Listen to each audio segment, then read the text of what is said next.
안녕하세요. 영원한 빛의 등대지기 장은명 전도사입니다. 오늘은 제7강 예수님이 그리스도 이 제목으로 말씀 보도록 하겠습니다. 우리 성부 하나님은 만나면 죽습니다. 제 문제 해결 못 받은 자는 성부 하나님 만나면 빛으로 오시고 거룩하신 그분이 죄의 문제를 해결하지 못한 사람이 만나면 빛 앞에 어둠이 사라지듯이 죽어버립니다. 그래서 하나님께서 만나도 죽지 않는 하나님 그리스도를 이 땅에 보내주셨는데 그분이 누구인가? 예수님이시죠. 이름이 예수이고 그리스도가 그분이 하신 직분에 대해서 이야기하는 것입니다. 우리는 예수님을 누구라고 알고 믿고 있는지 오늘 이 강의에서는 그 부분을 좀 짚어보려고 합니다. 마태복음 16장 13절에서 14절 보시면 예수님께서 제자들을 데리고 빌립보 가이사랴 지방에 이르러서 제자들한테 이렇게 물어봐요. 사람들이 인자를 누구라고 하느냐? 또 너희들은 나를 누구라고 하느냐? 이 두 가지 질문을 하시거든요. 그러니까 제자들이 더러는 세례 요한이라 합니다. 엘리야라 합니다. 예레미야라 합니다. 선지자라고 합니다. 이렇게 말을 했는데 이거는 무슨 뜻이냐 하면은 사람들이 예수님을 볼 때 자기 각자의 안경을 끼고 봅니다. 자기의 생각을 가지고 봅니다. 유대인들은 예수님을 하나님께서 메시아, 이 민족이 오랫동안 기다리던 메시아로 보내주셨는데 메시아로 보지 않고 그리스도로 보지 않고 세례 요한이나 엘리야나 예레미야나 선지자식으로 보았다는 것이죠.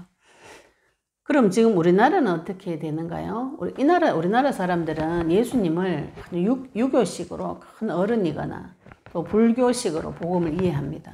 아니면은 무속식으로 도교식으로 아주 무릉도원을 바라고 이상향을 바라는 그런 식으로 복음을 해석을 하고 예수님을 그렇게 알고 믿고 있어요. 세례 요한이라는 것은 세례 요한은 그 임금 잘못한 거 지적하다가 죽었습니다.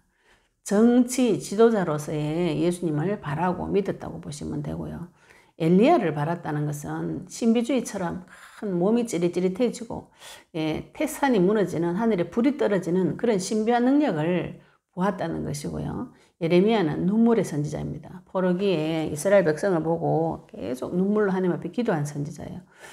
구제와 헌신, 봉사를 강조하는 사람 말하시면 되고 선지자는 종교를 말합니다. 종교 지도자로 많이 가르치는 거 배우면 된다고 이렇게 생각하시는데 우리가 예수님을 모두 다들 이런 식으로 알 수 있어요. 예수님을 내가 어떻게 알고 믿고 있는가? 그분을 그리스도로 믿고 있는가? 그 사실은 굉장히 중요합니다.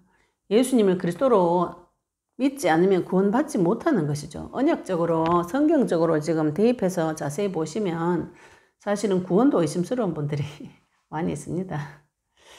예수님이 그러면 그리스도라는 뜻은 무슨 뜻인가? 예수님께서 십자가 부활로 그리스도의 일을 다 이루셨다는 것이죠. 예수님이 십자가에서 숨 거두실 때 요한복음 19장 30절에 마지막으로 하신 말씀이 내가 다 이루었다. 영어로는 다 끝냈다. 이렇게 고백하셨거든요. 무엇을 다 이루셨는가요? 창세기 3장 15절부터 약속하신 그 약속의 말씀을 다 이루셨다는 것입니다. 그래서 예수님께서 십자가 부활로 사탄을 이기시고 승리하신 진짜 왕의 일을 하셨고 죄 문제 해결하신 참 제사장으로 오셨고 하나님 만나는 길을 여시는 참 선지자로서의 일을 다 하셨다는 것을 말합니다.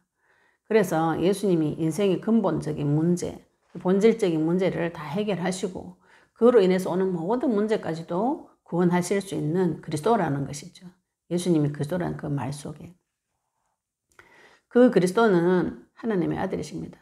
요한복음 20장 30절에 이 성경책을 기록한 목적은 그분이 예수님이 하나님 아들 그리스도이심을 믿게 하려고 기록했다고 이렇게 말씀이 나와 있습니다. 그럼 우리가 예수님을 볼 때 무엇을 믿어져야 되는가요? 그분이 하나님의 아들이시고 그분이 그리스도라는 그 두 가지가 믿어지셔야 됩니다. 성경 보고 나서 그 두 가지가 남아야 됩니다. 성경 보고 나서 역시 남편 성경이 되는구나 이런 거 보인다면 빨리 주의를 부르시기 바랍니다. 그리스도이신 예수님은 하나님의 아들이세요. 마태복음 16장 16절에 시몬 베드로가 대답하여 이르되 주는 그리스도시요 살아계신 하나님의 아들이십니다. 이 하나님의 아들이라는 것은 그분이 죄가 없어야 된다 이 말이에요.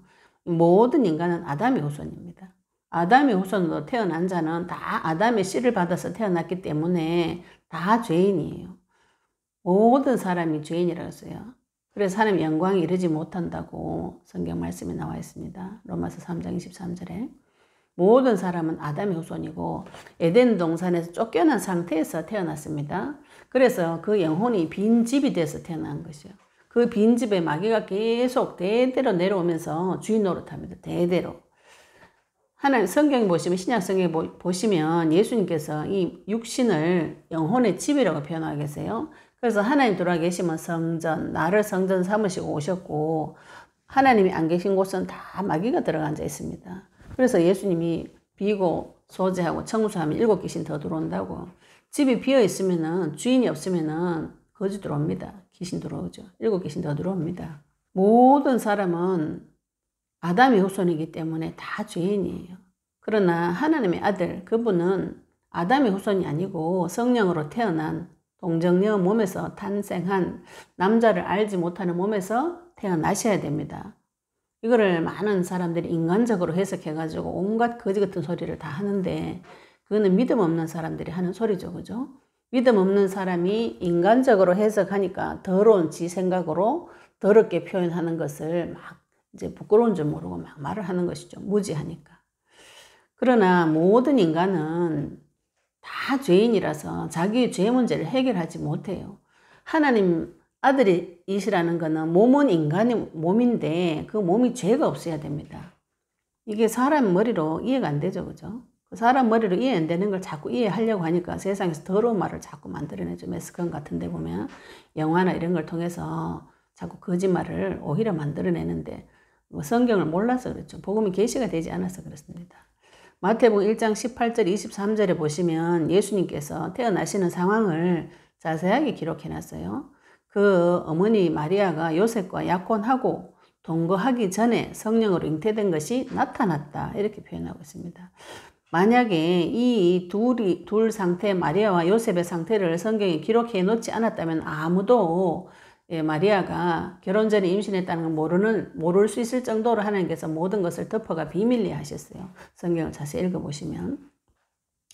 그의 남편은 의로운 사람이라 그를 드러내지 아니하고 가만히 끊고자 했어요. 요셉은 지금 누구냐 하면은 다윗 집안의 후손입니다. 요즘 우리나라 말로 하면은 이시 집안, 조선시대의 왕족의 후손이죠. 그런데 왕정시대는 다 망해버렸어요. 왕은 사라지고 그 왕족의 후손으로 요셉이 태어나서 자라고 있었던 것이죠. 그러나 왕족이기 때문에 그 가문 대대로 내려오는 언약을 붙잡고 있었던 것 같아요.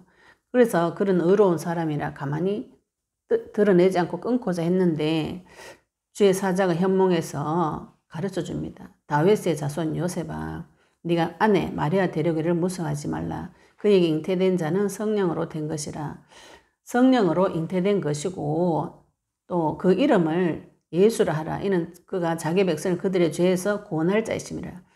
마리아에게도 동일하게 이 아들 이름을 같이 가르쳐 줬어요.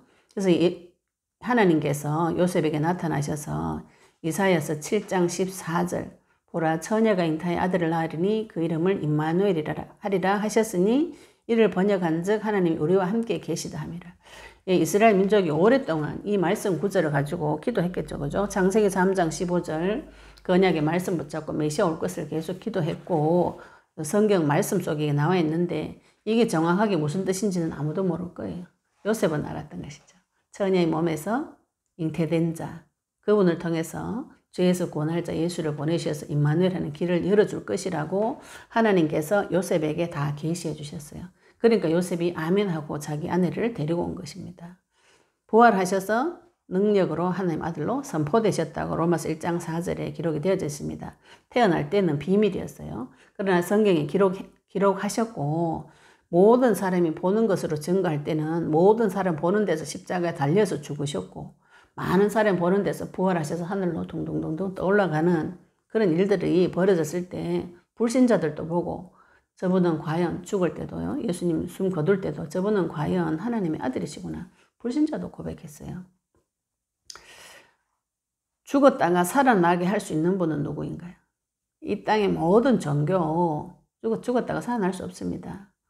지금 뭐 하나님의 교회 이래가지고 안상홍이라는 사람이 하나님인데 죽어버리고 부활해야 되는데 부활을 못해가지고 자기 부인이 또 하나님 엄마가 됐어요. 그래가지고 막 전도하러 돌아다닙니다. 아파트에 있으면 그런 분들이 막 전도하러 와요. 그래서 제가 하나님 엄마가 있다는 성구를 하나 대길래 요한복음 1장 12절 말씀을 대면서 영접한 자고 그 이름 믿는 자 하나님 자녀가 된다는데 이거는 뭐냐 이러니까 막 가더라고. 자기 원하는 말만 듣고 자기 원하는 구절만 찾아가지고 그걸 막 선전하고 다닙니다. 무슨 일이고 이게. 예. 죽은 사람을 하나님이라고 믿는 사람도 이상하지만 그렇게 말하는 사람도 이상하지만 그렇게 말한다고 그걸 믿고 앉아있는 사람은 도대체 무엇인가요? 네. 사단이 끌고 갔다고 밖에 할 수 없는 이상한 소리죠. 그죠? 사람이 죽어가지고 부활을 해야 하느님인데 안 죽고 부활을 못했어요. 자기 부인은 또 엄마가 돼가지고 막 다스리려고 합니다. 그걸 섬긴다고 가가지고 막 그렇게 앉아가지고 교회라는 껍데기를 뒤집어 쓰고 목사라고 하면서 말씀 가르친다고 막 합니다. 예, 하나님 아들은 죽었다가 살아나셔야 돼요. 다 죽었는데 왜 그걸 하나님이라고 믿고 있고 또 다 늙어가 힘도 없어요. 이만희는 뭐 자기가 하나님이라는데 다 늙어가지고 부인을 2명, 3명씩 두고 있는데 그 더러운 짓을 하는데도 그걸 막 섬기는 그 사람들의 정신 상태는 무엇인가요? 매겨 있기 때문에 그런 거 아니겠습니까? 그죠? 그리스도이신 예수님은 하나님의 아들이십니다. 그분은 하나님이신데 몸은 인간의 몸을 입고 오신 분이에요. 하나님의 아들이라는 증거로 죽으시고 부활하셨습니다. 모든 사람 보는 데서 부활하셔서 하늘로 승천하시는 거 다 보여주시고 내가 다시 올게 이렇게 약속하고 가셨어요. 복음은 분명하고 확실합니다. 거짓말이 왜 믿어지겠는가요? 예수님이 그리스도 이것이 언약이고 복음입니다. 하나님께서 사람에게 약속을 한 가지 주셨어요. 그것이 구약, 신약, 옛날 약속, 새로운 약속. 메시아를 보내주겠다. 여자의 후손으로 보내주겠다. 그분이 오셨다는 것이 신약이고 그분이 다시 오겠다. 같은 분입니다. 다 같은 분이 같은 말 하신 것이죠. 예, 복음은 무엇인가요? 복음은 로마서 1장 2절 4절에 이 복음은 하나님이 선지자들을 통하여 그의 아들에 관하여 성경에 미리 약속하신 것이라. 그의 아들에 관하여는 육신으로는 다윗의 혈통에서 나셨고 성결의 영으로는 죽은 자들 가운데서 부활하사 능력으로 하나님 아들로 선포되셨으니 곧 우리 주 예수 그리스도이시니라. 복음은 무엇인가요? 곧 우리 주 예수 그리스도. 로마 사도행전 5장 42절에 그들이 날마다 성전에 있든지 집에 있든지 예수는 그리스도라고 가르치기와 전도하기를 그치지 아니하니라. 초대교회 성도들의 메시지가 예수님이 그리스도다. 그분이 하나님 만나는 길이고 죄의 문제 해결받는 제사장이고 대제사장이시고 대속물이시고 사단의 권세를 꺾으신 진짜 왕이시다. 그렇게 믿는 것이 복음입니다. 복된 소식. 예, 복된 소식은 들을수록 기쁘고 감사하고 복이 되는 소식입니다. 예, 교회를 다니면 다닐수록 복이 되고 기쁘고 감사하신가요? 내가 하나님을 생각하면 그분으로 인해서 기쁘고 즐겁고 감사하고 행복하신가요? 네. 교회 가서 점점 괴로워진다면 다시 그분을 그리스도로 영접하시기 바랍니다. 그래서 이 복음은 계시로만 알 수 있다 그랬어요. 마태복음 16장 17절에 베드로가 당신이 하나님 아들 그리스도다 이렇게 고백하니까 예수님께서 깜짝 놀라시면서 대답하여 이르시되 바요나 시몬아 네가 복이 있도다. 복은 무엇인가? 하나님 함께한다 이 뜻입니다. 이를 네게 알게 아니는 혈육이 아니고 하늘에 계신 내 아버지다. 내 아버지가 눈을 열어서 너에게 내가 그리스도라는 것을 가르쳐 주셨구나. 하나님 아들이라는 걸 가르쳐 주셨구나. 이렇게 고백한 것이죠. 마태복음 11장 27절에도 누가복음 10장 22절에도 동일하게 이야기하고 계십니다. 아들과 또 아들의 소원대로 계시를 받는 자 외에는 아버지를 아는 자가 없다. 계시는 하나님이 눈을 열어줘야 된다 이 뜻입니다. 그래서 이 복음을 깨달으시려면 아무리 사람한테 물어봐도 사람이 가르쳐줘도 이 귀가 안 열리고 눈이 안 열리면 제대로 잘 못 알아먹어요. 그런데 이 영원한 빛을 통해서 이 복음이 귀에 들렸다는 것은 하나님이 열어주셨다는 겁니다. 그래서 이 들린 복음을 가지고 하나님 앞에 가서 또 눈 열어달라고 기도하셔야 돼요. 예, 복음을 다 안다, 뭐 말씀 다 안다, 이거 참 맞는 말인데 이상한 말입니다. 예, 하나님은 한꺼번에 다 할 수가 없죠, 그죠? 로마서 16장 26절에도 이 복음은 그 신비의 계시를 따라 된 것이니 이 복음으로 너희 경고하게 하신다 했어요. 복음이 신비한 내용입니다. 우리가 지금 이 교회 안에 신비주의가 이런 것들이 들어와 가지고 자꾸 넘어지고 접신하고 이런 것들이 점점 많아지는데, 그런 데 가시면 조용하게 주의를 부리시기 바랍니다. 말씀으로 하나님 받으시면 가장 안전하고 좋습니다. 내가 한 주간 동안 영적 싸움 싸워서 내 인생을 통해서 그리스도를 발견하고 그 주에 가서 우리 교회 목사님을 통해서 선포되어진 말씀을 통해서 나의 삶이 이렇게 해석이 되어지면 가장 안전한 신앙생활 하실 수가 있어요. 그런데 그 목사님이 자꾸 이렇게 예, 넘어지는 쪽으로 이런 쪽으로 끌고 가신다면 다시 생각해 보셔야 됩니다. 그 교회에 말씀이 주인되지 않은 교회에 예, 곤란합니다. 예, 이 복음 자체가 신비한 것이죠. 말씀으로 풀어주셔도 사람이 잘 못 알아먹어요. 그래서 못 알아먹어가지고 막 신비한 거 찾으러 가시는데, 복음 자체가 신비한 것입니다. 하나님 앞에 기도하시기 바랍니다. 갈라디아서 1장 12절에도 바울도 그렇게 얘기했어요. 이는 내가 사람에게서 받은 것도 아니고 오직 예수 그리스도의 계시로 말미암은 것이다. 이 복음은 예수 그리스도께서 계시로 가르쳐 주신 것이다. 이렇게 고백하고 있고요. 갈라디아서 3장 23절에 보시면 믿음이 오기 전에, 우리가 그리스도가 오기 전에는 율법의 아래에 매인받아야 이랬어요. 이 그리스도의 복음이 오기 전에는 모든 인간 율법 아래 매여서 죄와 사망의 법에 매여 있습니다. 그래서 자꾸 죄 지으면 안 된다 판단 정죄를, 율법을 가지고 판단 정죄를 받는 것이죠. 그런데 복음을 받아들인 자는 믿음의 때까지, 믿음이 오면은 그 안에서 생명의 성령의 역사가 일어나고 거기에서 해방의 기쁨을 맛보는 참 자유의 축복된 삶을 살 수 있습니다. 진리가 너희를 자유롭게 한다 했죠. 그죠? 진리를 알지는 진리가 너희를, 그 진리는 그리스도를 말합니다. 그리스도를 아는 자는 참 자유의 축복을 누리게 됩니다. 에베소서 1장 17절에 그래서 바울이 자기를 위해서 이렇게 기도해달라 하죠.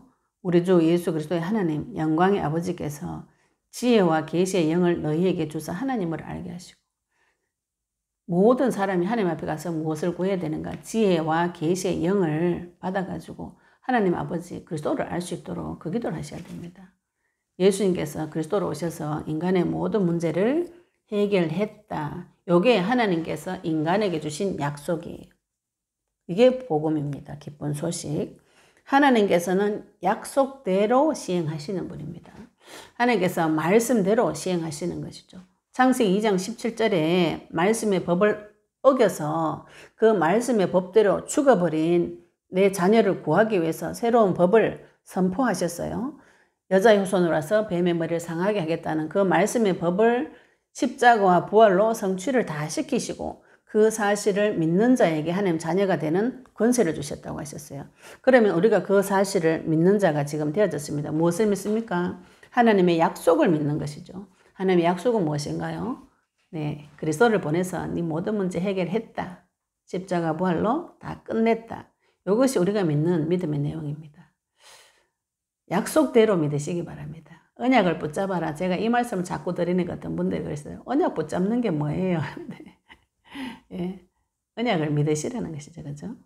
내가 우리 딸한테 우리 소혜야 우리 내일 1시에 만나자고 약속이죠. 네, 하나님이 주는 약속을 너무 거창하게 생각하시는 것 같은데, 하나님께서 인간 자녀에게 내가 여자 후손 보내가 네 구해줄게, 이 뱀의 손에서 구해줄게, 그게 원시복음이에요. 그 복음의 말씀을 이루시기 위해서 수없이 많은 몇백 가지의 말씀을 다 예언하셨고, 그 예언의 말씀이 성취된 것이 신약 성경입니다. 우리가 이 관점으로 성경을 보셔야 됩니다. 성경 보고 나서도 그리스도가 나와야 되고요. 그리스도가 나온다는 것은 성경 볼 때 창세기 3장 문제가 보인다는 것입니다. 이 세상의 모든 문제는 본질과 원리는 다 똑같습니다. 원리는 기본 베이스, 그죠? 흐르는 것은 다 똑같아요. 모든 것이 본질은 다 똑같은데 현상만 계속 바뀌는 것입니다. 우리가 눈이 어디에 열리셔야 되는가? 이 본질과 원리에 대해서 눈이 열리셔야 됩니다. 인간 창조의 원리, 이 세상의 원리, 가정의 원리, 세상 경제의 원리 보이는 자는 승리하게 되는 것이죠. 하나님께서 나에게 무슨 약속을 주셨는가요? 성경이 구약, 옛날 약속과 새로운 약속, 성취되어질 약속 붙잡는 귀한 시간 되시기를 예수님 이름으로 축복합니다. 감사합니다.